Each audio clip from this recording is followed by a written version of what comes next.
Oui, Clément ni Samia Mandiagnon, parce que Kabafien veut gâcher 600.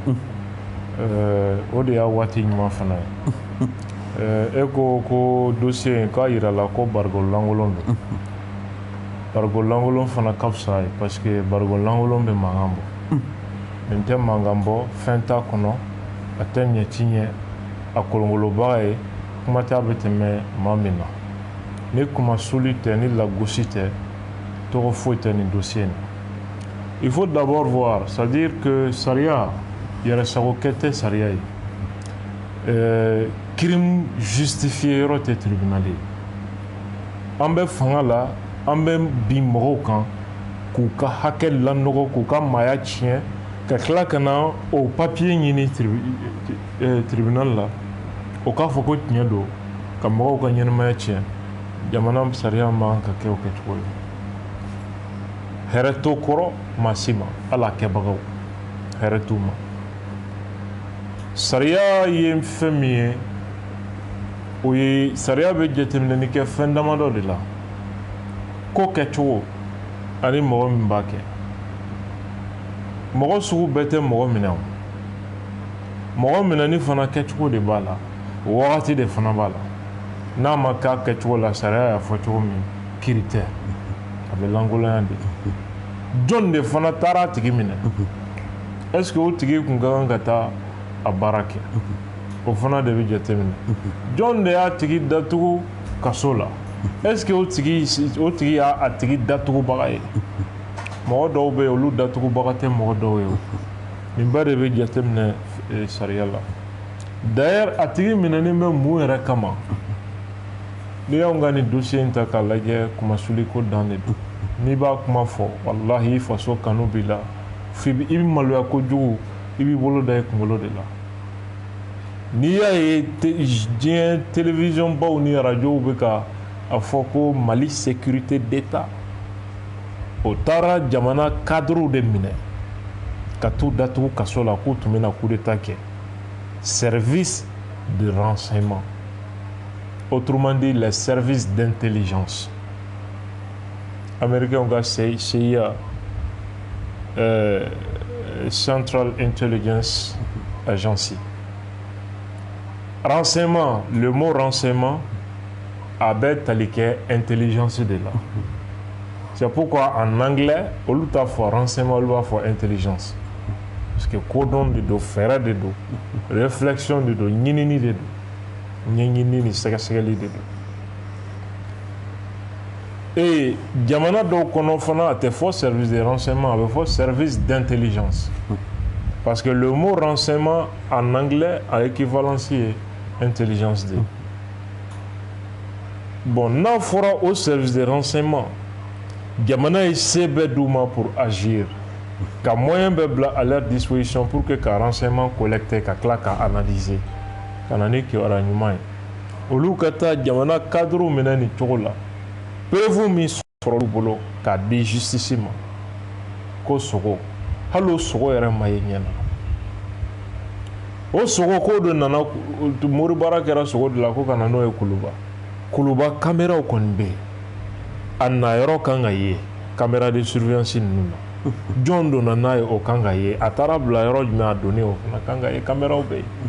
U dɛsɛra k'o fana fourni. Arasa ka émission dɔ extrait de b'u bolo. K'a ye kuma dɔ fɔ bandaw ma. K'a ye farabugu ko kuma fɔ. Preuve min sɔrɔla ɛsɛ bolo a bɛɛ de filɛ nin ye. E ma dɔn ninnu bɛ mɔgɔ faga ni maloya ye. Est-ce que nin ye kunkɔrɔta ko ye jamana ma? U nana n'o ye mɔgɔw minɛ k'u ka hakɛ détruit k'o dossier cɛ ka na mɔgɔw fili k'an ye na gendarmerie ka sɔrɔ ka commune 3 procureur wele ko ka u poursuit. U fana y'a ɲini gendarmerie fɛ ko ka fɛn enquête préliminaire kɛ. Question yɛrɛ minnu nana hali gendarmew t'a dɔw bɛ question min poser parce que foyi u tɛ foyi kalama. U ma associé foyi la. C'est qu'il y a une violation de la loi. L'ASC n'est pas un élément de la chaîne pénale. Kiriko Fanchi essaie Toroko Kumatala. Ça, c'est un élément qui tombe bolike pour que le dossier soit annulé purement et simplement. Parce que vous n'avez pas essayé. Essayer que bara foite Kirikono. kiiri tɛ daminɛ u la a tɛ laban u la u t'a daminɛ na u t'a camancɛ la u t'a laban na comment ils vont faire ça ni ni service sugu ka baara kɛra nin ye qu'est-ce que ça veut dire an ka galon dɔ dilan on dit qui veut abattre son chien l'accuse de rage i bɛ fɛ k'i ka wulu kun ci i b'a fɔ i bɛ fatoya galon da la comme ça mɔgɔ o mɔgɔ b'a sonali la o b'a fɔ ko a baara ta ni fa donna wulu la a bɛ sɔn k'an bɛɛ kin u y'o galon sugu de dilan k'a da u la tan k'u tun bɛna coup d'état de kɛ a donna tan président ka agenda perturbera manamanakan dama dilan ka taa mɔgɔw cɛ ka t'u datugu kaso la pour faire plaisir à des faux religieux tapis dans l'homme et à des politiciens véreux ka t'o baara kɛ maintenant nous avons dit dossier avocat ye dossier bila ka taa chambre d'accusation na an ma jɛn ni nin ye sariya sɔsɔra chambre d'accusation a vérifié k'a lajɛ garde à vue n'i ye mɔgɔ minɛ garde à vue daminɛna wagati min a n'a banna wagati min i ka kan k'o ɲɛfɔ garde à vue délai dépassera largement o cause bɛ se ka procédure bɛɛ annuler et en même temps o interrogatoire daminɛna kuma jumɛn ka taa laban kuma jumɛn o fana n'o ma sariya ma labato o fana bɛ se ka procédure annuler les si ma respecté maintenant est-ce que commune 3 yɛrɛ procureur ni commune 3 juge tun ka kan ka se ka ninnu datugu kaso la chambre d'accusation o fana vérifier k'a lajɛ ko il n'était pas compétent pour que ka nin datugu pourquoi parce que Arfasbach ni minnu tɔgɔ bɛ nin affaire la mɔgɔ dɔ b'a la Seku Traoré magistrat ale tun ye Kuluba secrétaire général ye avec rang de ministre donc ni ministre tɔgɔ bɛ affaire dɔ la i n'a fɔ déstabilisation ou atteinte à la sûreté intérieure de l'État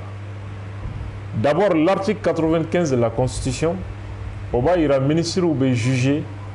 haute cour de justice de fait tribunal tɛ se k'olu minɛ c'est pourquoi Seku ka dossier bilala ka taa cour suprême na parce que commune 3 tribunal tɛ se k'a nɔ minɛ de la même façon l'article 616 du code de procédure pénale o b'a yira ni ministre tɔgɔ bɛ affaire min na ani mɔgɔ minnu tɔgɔ b'a la olu ye complices de u bɛɛ de bɛ taa o haute cour de justice kelen ɲɛkɔrɔ tɔ ninnu bɛ na comme complice n'a y'a sɔrɔ déstabilisation ko affaire don i n'a fɔ an filɛ nin cas min kɔnɔ l'article 15 de la haute cour de justice o fana bɛ segin o kelen de kan voilà pourquoi ninnu tun tɛ se cogo si de la commune 3 k'a fɔ k'u bɛ mandat da ninnu kan ka t'u jɔ voilà pourquoi chambre d'accusation ye procédure bɛɛ annulée ka mandat de dépôt bɛɛ annulé k'a fɔ k'u ka libérer ni procureur taara pourvoi k'o kan sur injonction du ministre donc du gouvernement donc ka taa cour suprême na n'o ye bɛɛ b'a dɔn mɔgɔ ma bɛ sariya hali ma i tɛ avocat ye i b'a dɔn sariya jɛlen bɛ cogo min o dossier kɔni ni sariya de kan ka fɔ o ye fu de ye voilà pourquoi procureur général cour suprême na bi ale nana fasa ja cogo o cogo a ma se ka marché la convaincu a yɛrɛ perdira kuma kɔnɔ parce que ni k'i bɛ nin fɛn sugu défend i laban i bɛ sɔn ka i yɛrɛ se lagosi sugu dɔ ma parce que i yɛrɛ b'a dɔn en âme et en conscience i bɛ ka fɛn min fɔ ani sariya tɛ fankelen fɛ et puis hali ni kɔkɔrɔmadonni yɛrɛ ma sɔrɔ la cour a écouté tapo ye a ramassé cogo min a kɛra bɛɛ ɲɛna o donc rapporteur fana cour suprême na o fana y'a yira k'a fɔ nin kɔni ye fɛn fu de ye nin pourvoi in tɛ pourvoi ye a sɛmɛnen tɛ sariya la ni rien k'u k'a balaye k'a da kɛrɛfɛ la cour suprême u y'u ka responsabilité ta face à l'histoire ka procédure ka procureur ka pourvoi k'u y'a bila ɲamanminɛn kɔnɔ o kɔrɔ dossier tɛ yen bilen c'est fini dossier de cɛra ka bɔ yen pewu dossier o mandat o enquête o gendarmerie ye min kɛ o SE ye min kɛ o commune 3 ye min kɛ o a bilala ka na nin y'a bɛɛ de kɛlen ye fu ye ok c'est fini déjà an bɛ cour suprême fo o baara la parce que u ye jamana de bɔ tɔgɔ tiɲɛ ni lebu kɛnɛ kan Parce que regarde, chambre d'accusation quand il fait un coffre, regarde, Ida sera Alou Nampé, l'excellent Alou Nampé. Titi Keru Kankou Katan, un dossier indéfend, Alou Nampé, qu'on n'take. Awe min sebe gada, oya uka kouye, mais ne te se ka tan jo, ka fombe un dossier indéfend, ba don halaki do, kuma suli do ta tien do, nek ma benga carrière là. Andana jo fona ka kuma, ka dossier la goussi. Ko foita kono ni kuma sulite. Nous ko tani ni dossier jugement na ko ça va être l'exemple achevé d'un procès en sorcellerie. Obuna ke shubaya kene de kiri konte. Parce que foita ni kono mi ekiri ko kuma. Ou ya don ni juge munu tumbo audience la no lu tun ni jala tige o lu fana tun no kele ne fo. E shukondo saja ko lu mitera sa ne kiri jabiche. Ona ni juge kura ni procureur Kouraye Mamadou Banjugu Diawara u ɲɛna sisan k'u ye mercenaire dɔw sɔrɔ minnu ka baara kɛ Mamadou Banjugu fana ye dossier ta ko ale dabali banna mais ninnu mandat dara ninnu kan cogo di o tuma an bɛ jamana jumɛn de kɔnɔ ko mandat bɛ da maaw kan nin cogo la ka t'u datugu kaso la c'est pas sérieux ale fana taara dans le même sens juge saba min kura minnu nana olu y'a fɛsɛfɛsɛ o kɔ vraiment ni ta tiɲɛ ni halaki ni kumasuli tɛ tɔgɔ tɛ nin dossier la u ye procédure bɛɛ de annulé o ma dɔ annulé ka dɔ to yen u y'a bɛɛ de bɔ yen ka tila ka mandat bɛɛ bɔ yen k'a fɔ ko mɔgɔ ninnu ka libéré donc il y a des raisons vraiment de faire confiance à la justice depuis le début de cette affaire an bɛ k'o de fɔ mɔgɔw ye tiɲɛ don justice mɔgɔw b'a kɔnɔ minnu b'i jigi kari nka mɔgɔw b'a kɔnɔ minnu ni olu bɛ se ka an nimisi wasa minnu ni jamana bɛ se ka sɛmɛ olu la minnu tɛna u danbe feere minnu tɛna u kalenkan bila k'a fɔ k'u bɛ taa fanga sago ta ka kɛ olu y'a dɔn k'a fɔ minisiri ye tile filakɛla ye gouvernement ye tile filakɛla ye kuma tɛ président ma justice bɛ dun ye pouvoir de ye min bɛ yen kuda ye a bɛ se ka t'o danbe tiɲɛ cogo di ministre dɔ ye ou bien gouvernement dɔ kama ou bien sɔrɔsi dɔw les militaires colonels déserteurs minnu dan bɛ fasan dɛbɛn ka Bamako yan tɛ taa foyi la ko a bɛ jamana lagosi k'a di olu ma voilà des magistrats courageux vraiment minnu y'u ka responsabilité ta ka jamana ta ka bɔ o kumasuli kɔnɔ regarde Human Rights tun ye rapport min bɔ nin affaire in kan k'an ka jamana kɛ binkani jamana ye diɲɛ ɲɛ kɔrɔ ONU experts fana ka o rapport kelen bɔ sur la justice et sur l'état de notre pays k'an ka jamana kɛ u bɛ état voyou état bandit diɲɛ ɲɛ kɔrɔ ka maliyɛn danbe tɔ lagosi ka taa fɛ et ils n'ont même c'est-à-dire que ni faama ninnu hali a maloya t'u la u bɛ mankutu min di la jamana kan diɲɛ ɲɛ kɔrɔ hali o maloya kisɛ kelen a sanbɛ t'u la gulɔ nɔ don wa conscience de tɛ yen wa u sara de wa u kirinna de wa fasoden juguya de don wa ma se k'a dɔn c'est quand même extrêmement dommage. Je crois que le peuple doit être exigeant par rapport à ce cas.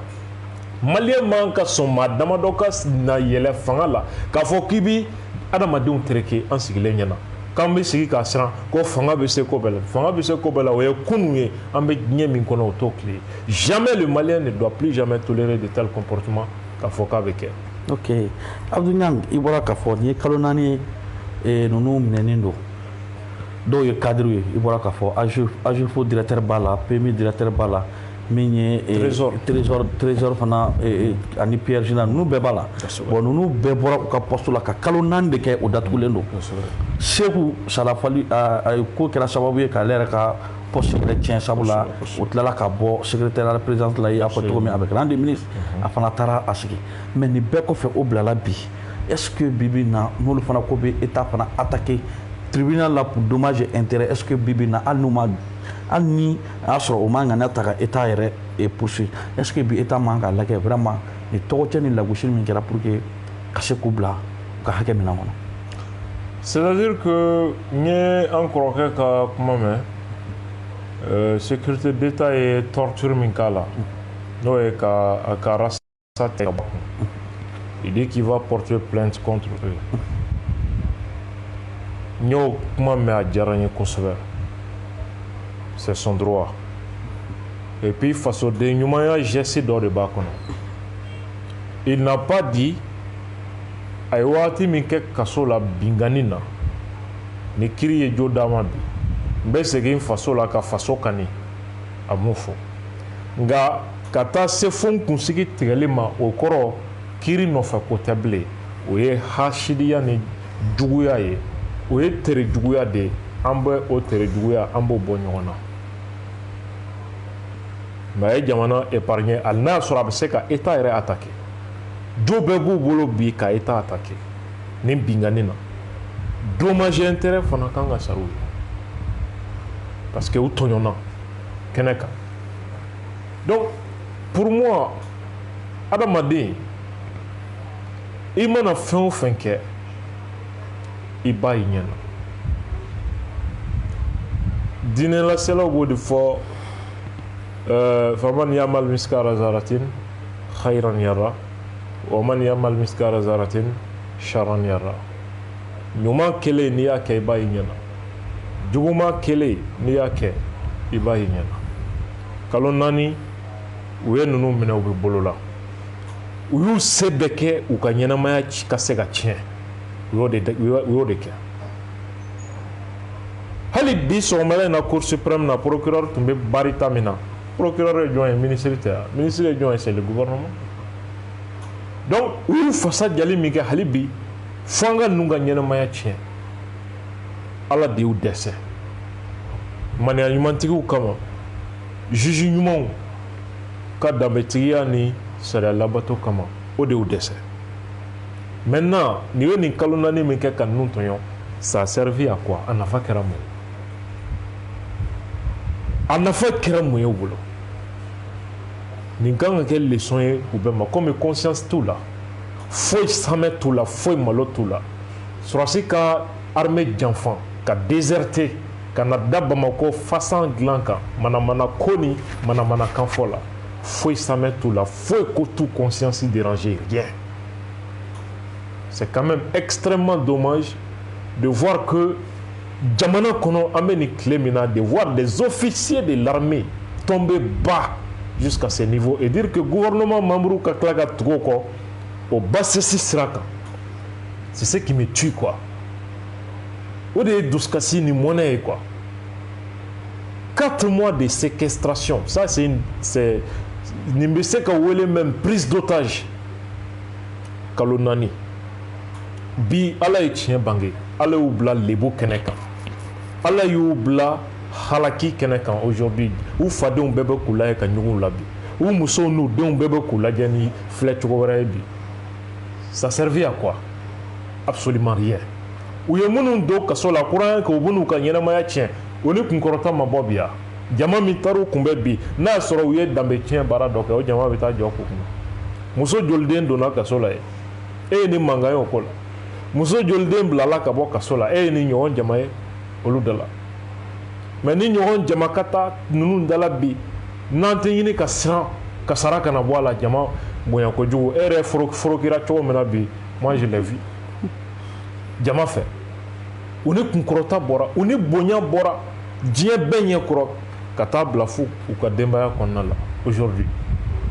aw bɛ pendant ce temps aw dalen bɛ malo ni nimisa ni jigilatigɛ kɛnɛ kan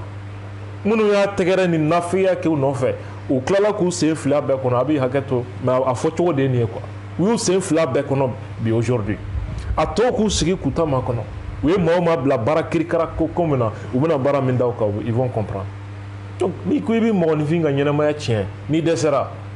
i ye se bɛɛ kɛ k'a kɛ ala y'i dɛsɛ i ma miiri ka sabali tile kelen k'i adamaden ɲɔgɔn don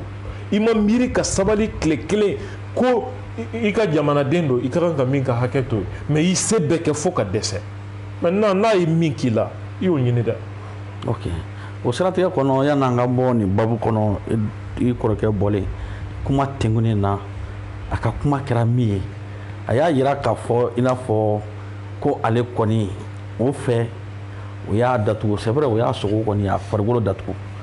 nka k'a to kɔnɔna na ko a tun bɛ ka jɛmukan labɛn i n'a fɔ a bɛ grand dossier kɛ cogo min ko jɛmukan 6 de b'a bolo wa a y'a yira fana k'a fɔ ko Yaya Sangare a tilala tuguni ka phrase dɔ fɔ bon o ka gɛlɛn bamanankan na ta don a y'a yira k'a fɔ ko le pantin Maliki Diaw colonel Wage ko imam Diko colonel Alpha Ya Sangare les gendarmes a tila tuguni k'a fɔ tuguni ko imam Diko ko donc ale bɔra est-ce que a ka nin kuma in fana bi a y'a yira k'a fɔ émission wɛrɛ min ye mercredi ye ko a bɛna sanpɛrɛn jigin bon i kɔrɔkɛ ka nin kuma in an bɛ se ka analyse jumɛn de tirer est-ce que an bɛ se k'a fɔ ko vraiment ko a ye nin datuguli min kɛ o kɛra sababu ye ka fanga wɛrɛ d'a ma ka ko caman faamu a kuma min fɔ parce que n'i bɛ kaso la mɔgɔ caman tɛ min faamu anw ye kaso kɛ o anw ye kalo 1 ni tile 16 kɛ ye i ɲɛ bɛ jamana renseignement fɛn fɛn la a bɛɛ bɛ tourner kaso bonba kɔnɔ ye i b'i to ye ka bɔ min kalama i k'i to kɛnɛma ka bɔ o kalama i b'i to ye ka relation dɔ sɔrɔ min ye kabako ye jamana in ko i bɛ bɔ a bɛɛ kalama k'i to ye k'a to kaso la a y'a dɔn janfa in jɔnnu ni jɔnnu de y'a labɛn o colonel Alpha Ya ninnu ni mɔgɔ damadɔ ani un certain Diko Malik Diko olu ma gɛn ka bɔ ASC la o gɛnna o olu de ye kunnafoni caman de y'a yira k'a fɔ k'olu de ye ko in labɛn jaw ka mɔgɔw u gɛnnen ka bɔ ASC la u dusu kasira an ye kunnafoniw mɛn k'olu fana tun ko k'u bɛ a ɲɛfɔ k'olu dɔrɔn tɛ Alpha Ya nommena ka taa Malik Diaw kɛrɛfɛ ko conseil spécial o y'i ma da donc ces gens là olu de ye opération in bɛɛ planifié ka taa mɔgɔw minɛ d'après plusieurs informations ani mɔgɔw minɛni olu de y'a bɛɛ kɛ bi u b'u ka malo kɛnɛ kan n'i y'a ye kɔrɔw y'u ta u tɔgɔ ma a b'u dɔn wa olu yɛrɛ b'a dɔn u ye min kɛ en tout cas u gɛnna ka bɔ ASC la o tɛ gansan ye o gansan tɛ parce que fɛn dɔ de kɛra fɛn min tɛ kunkɔrɔta ko ye faso ma puisque yanni ASC ka jigin ji la olu fana ko an ka m'an débarrasser ninnu na an débarrasser olu la olu fana ko k'an b'a ɲɛfɔ an ɲɛ b'a la u nomeni daminɛna yɔrɔw la peut-être ceci explique cela de toute façon kɔrɔw b'a dɔn mɔgɔ minnu b'ale minɛni kɔfɛ Mahmoud Diko, quand il y a un crime on doit se poser la question à qui profite le crime, qui a intérêt. Mahmoud Diko ne bɛ Mahmoud Diko dɔn Mahmoud Diko bɛ i fa finijɛ la tasi tɛ k'a la a bɛ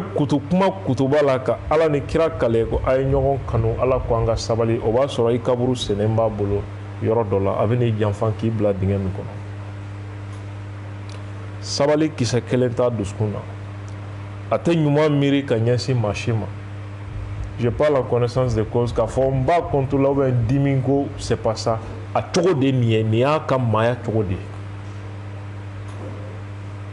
a ma deli ka sabali fana ka se to a ye n'i y'a ye ka sabali kuma fɔ wali ka majigi kɛ i b'a sɔrɔ a dɛsɛlen de don n'a ye se sɔrɔ waati o waati a b'a sugu yira Diko de fana ye Alasa kun t'a dɔn ma façon min don o de la a ka émission labanw na a ko a tigɛra a la parce que a y'a dɔn ma façon min don ka hadamadenw dusukun ba ɲɔgɔn na Diko y'a wanɛ de ka fitinɛ don maaw ni ɲɔgɔn cɛ Diko y'a wanɛ de sɔrɔdasi minnu filɛ nin ye nin manamana ko la nin ye maa kɛlɛ la nɔfɛ u t'a dɔn hali u ka Gana taga Diko ye min k'u la u t'o fana kalama Diko ye lettre fɛn ci Gana président ma a bɛɛ bɛ ne bolo a bɛɛ copie bɛ ne bolo ani Umaru Mariko ka signature b'a dɔw kan o fila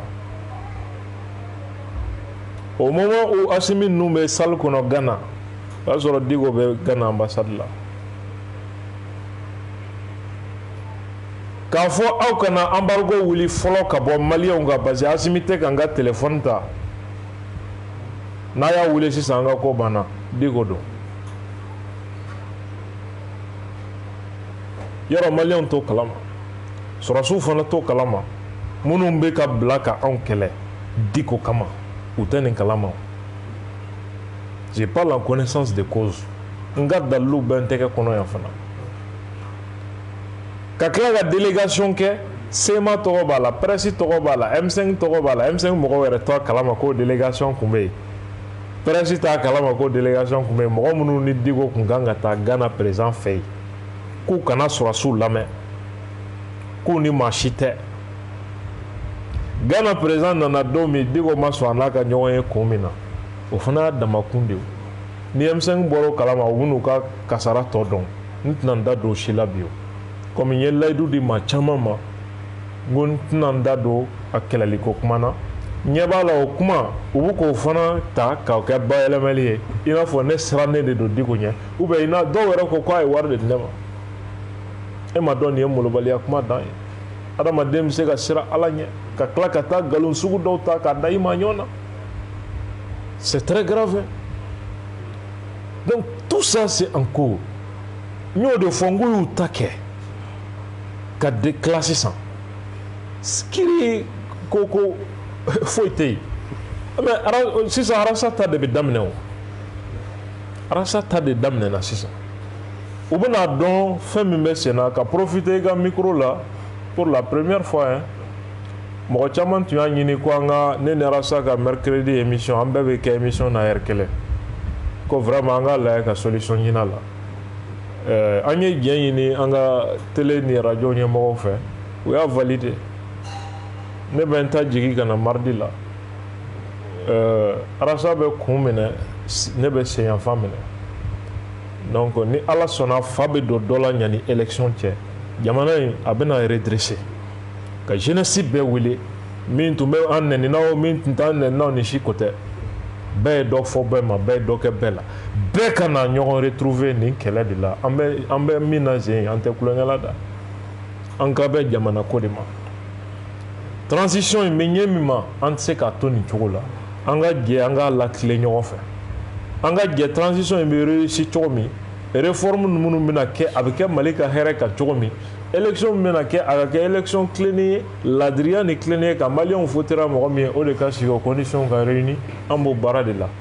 mɔgɔ ko ninnu ka dɔgɔ anw ɲɛ kɔrɔ an bɛ nin sira de kan donc ka Mali peuple bɛɛ wele o baara de la ni Ala sɔnna an bɛna o baara de daminɛ an jigi b'o kan sabaranitigiw bɛ tagasegi la k'u bɛ don yɔrɔ ɲini na ne ni grand frère cɛ an k'a lajɛ an k'u séparer sinon ninnu fila ɲɔgɔn fɛ kasara dan don balaw dan don parce que dɔw b'a dɔn u bɛ labɛn min na labɛn jugu don o bɛnbɛnbɛnw bɛ sen na o sabaranitigiw fana bɛ sen na minnu bɛ taa fɔ yan fɛ a y'aw janto ɲangi na minnu bɛna fɔ ne ye fana a y'i janto arasa la an tulo bɛ nin bɛɛ la an kan tɛ nin si ma ni Ala sɔnna ma an ko jamana an ɲɛ b'o de la. Ok, i bɔra ka kuma min fɔ sisan o b'a samaja parce que an kun bɛna ɲininkali kɛ k'a fɔ ko bon n'a ma ɲɛ i ye kɛlɛ kɛ k'a fɔ rasa bɔra c'est à dire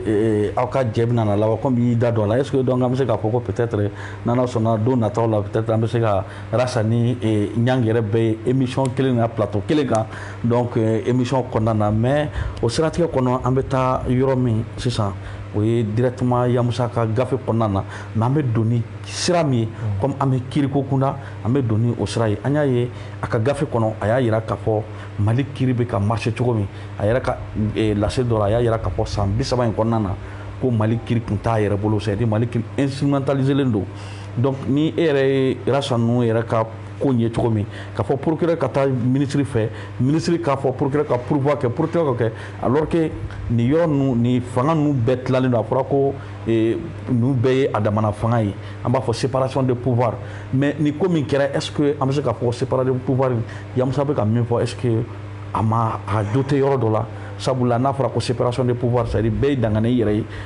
kiri kan k'a ka kiri tigɛ k'a sɔrɔ ministre man ka influencer kiri kan donc sariya de ka fɔ kiri ka tigɛ a tigɛ cogo la jamanadenw bɛɛ ni ɲɔgɔn cɛ mais est ce que nin yɛrɛ min kɛra o tɛna ale yɛrɛ ka fɛn sɔn ji la dɔɔni. Oui, c'est clair o bɛɛ b'a dɔn bana min bɛ Mali justice la o Mali magistrats tɛ sɔsɔli ko la o et puis bɛɛ y'a ye fana k'a fɔ bingani kɛnɛkanda de kɛra a ɲɔgɔnna kɛra hali président ka directeur de cabinet kɔrɔ Mamadou Camara o ka k'a la cour d'appel chambre d'accusation tilala k'o ka fana kase tan i n'a fɔ Alassane ninnu ta kɛra cogo min na c'est pas normal. Il est temps vraiment que magistrat fana ka courage sɔrɔ de dire non à l'arbitraire parce que a bɛ jamana de justice tɔgɔ tiɲɛ. Ministre ye tile fila kɛla de ou bien fɛn o bɛ se ka jamana justice bɛɛ lagosi k'o tɔgɔ tiɲɛ cogo de ye que les gens les laissent faire. C'est pas bon. Je crois qu'an bɛna réforme minnu daminɛ fana hakili ka to justice ka réforme la. N'a ma ɲɛ ko procureur de bɛ se ka mɔgɔ datugu kaso la wagati min y'a ja hali ni sani juge a bɛ se k'i datugu fo kalo damadɔ hali n'i ma foyi kɛ. Justice de bɛ tila k'a fɛsɛfɛsɛ k'a fɔ k'i ma fɛn kɛ k'i bila mais i bɛ kalo damadɔ k'a bolo ye. O pouvoir taara ka di mɔgɔ min ma comme o tigi bɛ se ka bila ministre ka mara kɔnɔ ni ministre ko a ka fɛn min kɛ a b'o de kɛ ni ministre ko a kana min kɛ a t'o de kɛ fo n'a démissionné na mais c'est pas bon donc o procureur kan ka sama ka bɔ ministre ka mara kɔnɔ sinon mɔgɔ mɔgɔ ni gouvernement mana a fɔ ci jɔ k'i jɔ u bɛ t'i minɛ k'i datugu kaso la kalo damadɔ o ye bingani jamana de mais où est la séparation des pouvoirs ni procureur min b'i datugu ale bɛ ministre de ka mara kɔnɔ pouvoir exécutif an bɛ taa min o kɔrɔ bingani fanga ye bingani fanga de ye et le président même est premier magistrat dans tout ça c'est pas normal walima dɔ ka bɔ procureur ka pouvoir la n'a tɛ bɔ ministre ka mara kɔnɔ ale kana mɔgɔ datugu qui est un juge de liberté i n'a fɔ jamana dɔw kɔnɔ a bɛ yen cogo min juge ka sɔrɔ min bɛ mɔgɔ donni kaso la a n'a dɔnbaliya min b'o jalatigɛ min tɛ procureur ye mais mɔgɔw minɛ k'u datugu tɛ c'est pourquoi parce que bonba falen bɛ mɔgɔw la parce que mandat de dépôt c'est tellement facile fɛn ni fitini i bɛ t'i yɛrɛ sɔrɔ kaso la kaso bonba in lajɛ mɔgɔ 400 place de bɛ yen mais bi mɔgɔ 2000 ni 600 ni kɔ de bɛ yen mɔgɔ 400 kan ka kɛ yɔrɔ min fɛn ni fitini i bɛ kaso la fɛn ni fitini i bɛ kaso la c'est pas bon je crois que il est temps réforme ka lajɛ. D'accord an bɛ don Yamusa ka gafe in kɔnɔna na n'i ye gafe in ta c'est à dire gafe yɛrɛ daminɛ na a bɛ kuma lamɔ kan sabula a b'a yira k'a fɔ ko ale ye maa min ye a sɛgɛnna sabula a donna sɔrɔsiya kɔnɔna na injustice caman kɛra a la k'a sɛgɛrɛ sɔrɔsiya kɔnɔna na hali jala passation dɔw tɛmɛna lieutenant plein na ka sɔrɔ o sɔrɔ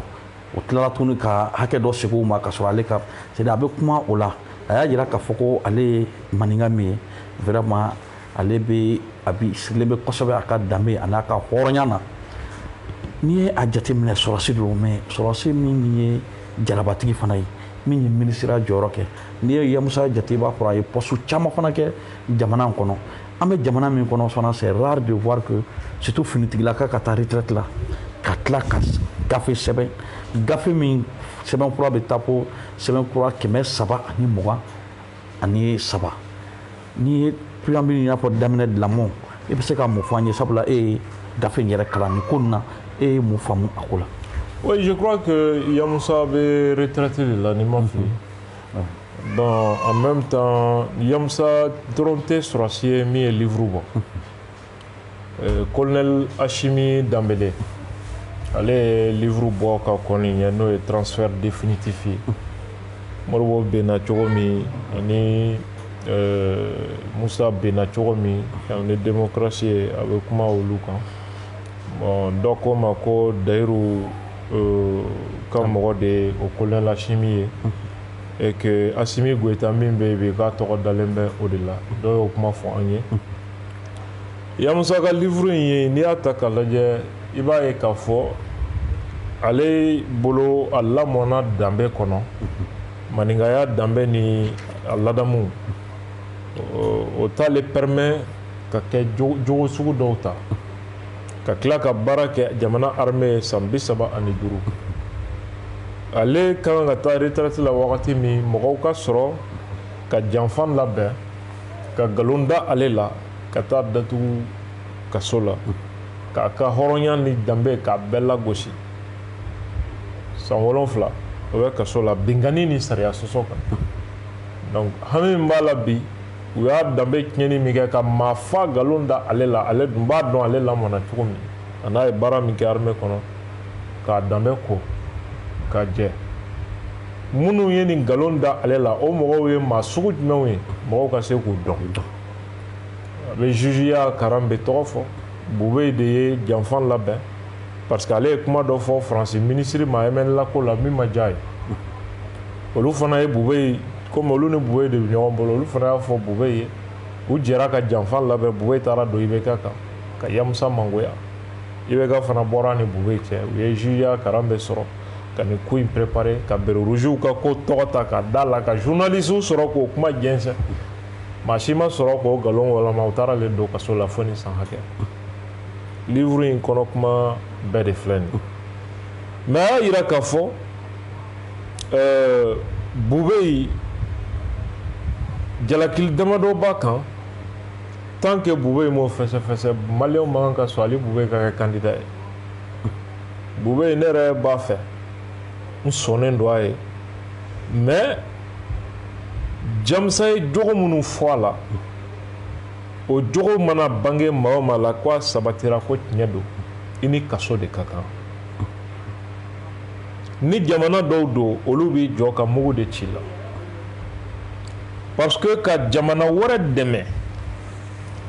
i ka jamana tɔnɔmadali kan n'o ye Faransi ye Yamusa ko an mago bɛ Faransi ka avion na tiɲɛ don avion minnu tɛ mugu ci mais bi Mali mago bɛ min na n'o ka gɛlɛn n'o ye o ye Rusiw ka Mi-24 ninnu de minnu bɛ se ka bombardement kɛ o ka kɛ fɛn min ma bɛn Faransi ma MNLA ko fana bɛɛ b'a dɔn malidenw tɔɔrɔlen b'a ko la cogo min Faransi k'a fɔ k'an tɛ don kida la o kuma fɔli maliden dɔ fɛ Mali ministre dɔ n'o ye Bubey ye o ka taa o ni Faransi ka bɛnbɛnbɛn kɛ ka taa don IBK kan IBK fana i taara fɔ a ye dɔrɔn ko karisa ye nin kɛ a t'a ɲɛɲini a bɛ jɛ ko e kɛlɛ fɔlɔ de ko Yamusa bɛ se ka nin kɛ cogo di ne na donc voilà ce qui est arrivé donc ça veut dire que ni Mali président dira Bubey ma a kariyalen don ka maliyɛnw détruire k'u di Faransi ma a kariyalen don ka Mali ka hɛrɛ kumaniya Mali ma k'a di Faransi ma a kariyalen don ka armée gili tigɛ Faransi nimisi wasali sira kan a b'o de yira n'a y'a sɔrɔ Yamusa ye kuma min fana fɔ tiɲɛ de tɛ a ka kan ka bɔ ka kuma mais videomaniw ni fɛnw sara olu ka bɔ manamanakan ho-ha non an t'olu lamɛn dɛ an t'o lamɛn na dɛ a yɛrɛ de ka bɔ ka ɲɛfɔli k'an ye de quoi il s'agit tant que o ma élucider ne bolo Bubey man kan ka kɛ hali candidat ye kuma tɛ k'a bɛ kɛ président ye deuxième point waati min na jamana territoire minɛnen bɛ jamana ka wari bɔ ko a ye minɛn san ka di sɔrɔsiw ma société kelen 500 Bubey ka t'o surfacturer ko 600 nin kɔni ye jalakilibaw ye au lieu de répondre à ça an ɲɛ b'a la vidéo mani misɛnnin dɔw bɛ a ko la qui me font pitié minnu t'an bɛ yɛlɛ k'a fɔ an ye ko non les généraux milliardaires i bɛ ka clé généraux milliardaires mais attends an bɛ min de Yamusa yɛrɛ min ye nin jalakili kɛ bɛɛ y'a ka kumakan mɛn a ko sɔrɔsiw de b'a fɔ ko an mago bɛ nin minɛn sugu la ko politiciens de ni ministres ni fɛnw de bɛ taa o minɛnw san ka na ko sɔrɔsi kelen da tɛ don a fɛnko la donc e t'a dɔn minɛn min ka ɲi minɛn min ma ɲi e bɛ se ka t'o san cogo di sɔrɔsi t'o la hali bi na aw bɛ généraux milliardaires ko kuma na pour que ka problème déplacer ka bɔ Bubey kan ka taa bila yɔrɔ wɛrɛ c'est au stratégie ni au système de don ça ne marchera pas venez nous expliquer de quoi il s'agit exactement venez expliquer Bubey de bɛ se ka nin ɲɛfɔ an ye de quoi il s'agit mais comme dossier bɛ justice ɲɛkɔrɔ nin dossier kelen ye a bɛ cour suprême na o si i bɛ ka clé u y'a wuli ka sɔrɔ ye dossier ci cour suprême na cour suprême de kan ka dossier in bila ka na CNT kɔnɔ olu ka poursuite dayɛlɛ pour que haute cour de justice ka baara mais est-ce que bi CNT a légitimité bɛ CNT bolo puisque Cour suprême y'a yira et Cour constitutionnelle y'a yira k'a fɔ ko minnu bɛ CNT côté député bilen mais minnu tɛ considéré comme député est-ce que bi a légitimité n'a légalité b'olu bolo k'a fɔ u bɛna nin dossier in traiter tant que des députés légitimement élus par le peuple tant qu'olu ma don wasabulon kɔnɔ. Oui, sariyatigiw de bɛna o yɔrɔ expliquer n'a y'a sɔrɔ CNT bɛ se ka kɛ ni CNT tɛ se ka kɛ on va attendre assemblée kura min bɛ ka na ni CNT yɛrɛ bɛ se ka kɛ CNT ka na o CNT ka kɛ mais de toute façon les Maliens ont besoin de savoir mais nin bɛ se ka kɛ cogo di jamana mago bɛ guerre kɛ minɛnw na waati min et ministre de la défense n'o tun ye Bube olu ka taa k'u bɛ taa minɛn ɲini ka na o minɛn santɔ ka taa u yɛrɛ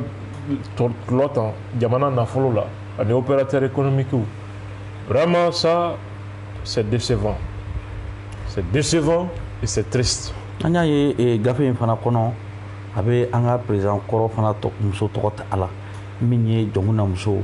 mobili ko affaire la n t'a dɔn n'a y'a sɔrɔ i ka livre kalanni sera au niveau la. n'a y'a sɔrɔ mobili dɔ dira jɔnkuna ma k'ale banna ta la donc mais ko jɔnkuna y'a ta minɛ. Oui, mais hali jɔnkuna muso a b'a yira k'a fɔ ko tun bɛ bolila nɔfɛ mobili ko dɔ la. Ko mais ko maa si don bɛ se ka ban fɛn ye président muso bolo nka ko mobili sɔrɔlen o y'a ye k'a fɔ ko a ka dédouaner est-ce que nin ko ninnu fana o ni an ka sariyaw bɛ se ka bɛn. non nin bɛɛ ye ko kolonw de ye o nin bɛɛ ye ko kolonw de ye bon nin bɛɛ b'a yira k'a fɔ ɲɛmɔgɔ sugu minnu bɛ ka an mara vraiment nin tɛ faso ko bɛ ka kɛ jamana in kɔnɔ min cɛ ka jugu nin bɛɛ ye. Ministres sunguruw bɛ ka don VUT yɛrɛ kɔnɔ ka polisiw b'u fiyɛ u bɛ polisiw dɔgɔyala sira la ko ne ye karisa de muso ye karisa sunguru de o bɛɛ bɛ ka kɛ an ka jamana in kɔnɔ yan ce qui est quand même extrêmement grave k'a fɔ Mali ɲɛmɔgɔw ka moralité sara fo ka se nin hakɛ la et c'est déplorable. Ok donc Abdou Niang donc nin waati in na an kumana na mais an y'a ye calendrier fana bɔra min ye kalata ko kan a yira k'a fɔ ko kalataw kan ka kɛ waati min na o bɔra mais est ce que an bɛ contexte min kɔnɔ ani gouvernement social min bɛ yen est ce que e dalen b'a la k'a fɔ ko ni an taara kalata la a bɛna kɛ kalata ye kalata min bɛɛ bɛna sɔn a ma sabula an ɲɛ bɛɛ b'a kalama i bɛ k'a ka mankan min wulila fɛn min ye ta kɛ a tɔ la o kɛra kalata min kɛra député sigi ye o de ta kɛ Forobamugu la bi fana u bɛ k'a fɔ k'an bɛna taa est ce que nin contexte na n'an taara kalata la a bɛna kɛ kalata ɲuman ye ko maliyɛn denw bɛna se ka ɲɔgɔn sɔrɔ min kɔnɔ. foyi tɛ kalata ɲuman bali ka kɛ adamadenw ŋaniya o de bɛ se k'a bali maliyɛn ŋaniya politicien ŋaniya o de bɛ se k'a bali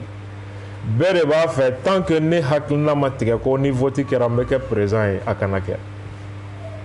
o jatew de bɛ sen na sinon kalata bɛ se ka kɛ a tɛ se ka kɛ o hami tɛ yen o a bɛɛ de ye nin olu bɛ k'u dalagɛsɛ kɛ min ye ko vote de kɛra sababu ye ka na ni M5 ko ni fɛn ninnu ye c'est pas vrai ko sugu bɛɛ de tentera pour que ka coup d'état kɛ depuis 2018 élection ma kɛ sababu san o san sababu dɔ bɛ ɲini san o san sababu dɔ bɛ ɲini hali coronavirus u kun profiter o fana na ka soulèvement kɛ élection ko nana fara minnu yɛrɛ kun ko tɛ taa élection na ko corona élection k'olu de nana ka na M5 sigi ka coup d'état kɛ i ma participer élection min na o jaabi i ka mun b'o la élection ko tɛ o mɔgɔw ŋaniya de don transition depuis a bɛ sigi don min a fɔra ko 18 mois mun bɛ mɔgɔw bila k'a fɔ bɔ k'a fɔ an ye bi ko non ko o surunyana ko a tɛna se ka kɛ han charte ni fɛn ninnu a bɛɛ sigira o de kan u y'u kale k'u siɲɛ o de fana kan mɔgɔw yɛrɛ minnu bɛ ka nin kuma fɔ olu bɛ CNT kɔnɔ yen premier ministre taara ka plan d'action présenté CNT kɔnɔ u bɛɛ y'a voté premier ministre ko 18 mai ko élection bɛ k'o la pourquoi ils n'ont pas voté contre i b'a dɔn ko mankan tɛ débat in o yɔrɔ nɔfɛ sɔrɔdasi dɔw de bɛ yen minnu t'a fɛ ka bɔ fanga la u b'a fɛ k'u si de kɛ fanga in na o sɔrɔdasi ninnu u b'a fɛ fana n'a ma ɲɛ u bɛ bɔ a la waati min u kɔni jigi dalen a dɔgɔyalen ye transition san 3 n'u bɛ bɔ a la o k'a sɔrɔ u y'o jufa fa u ye mɔgɔ sɔrɔ u bɛna voter min ye o n'o de bɛna kɛ Mali président ye namara ni janfan kan Donc ni élection in kɛra dans 9 mois u tɛna se k'o ɲɛ sɔrɔ olu bolo bɛna bɔ fanga la mankan kun bɛɛ de filɛ nin ye u bɛna jɔn yɛrɛ kɛ candidat ye mankan bɛɛ de bɛ nin nɔfɛ c'est ça le problème sinon maa si kana tugu kɔ nin kuma in na an bɛɛ ye transition mɔgɔw interpellé k'a fɔ transition ye tile kelen tɛ fara kan a ye élection kɛ a date la ka condition réunir élection bɛ se ka kɛ sɔsɔli tɛ min na n'a fɔra ko transition faamaw de ko sisan an bɛna kɛ an ye don yɛrɛ fɔ a la mais mɔgɔw ka sɔrɔ ka bɔ k'u bɛ mankan kɛ o tuma an bɛ taa min an bɛ taa min i b'a ye ko Mali ko tɛ vote jɛyali ko tɛ ŋaniya wɛrɛw de don u b'a dɔn ni vote kɛra olu tɛna gagner mɔgɔ wɛrɛw de bɛna gagner o mankan de bɛ senna maliyɛnw bɛ maa min fɛ o de bɛ sigi ni maliyɛnw t'i fɛ o t'i fɛ voilà. Est-ce que Bibi voilà. Est-ce que Bibi voilà. Est-ce que Bibi voilà. Est-ce que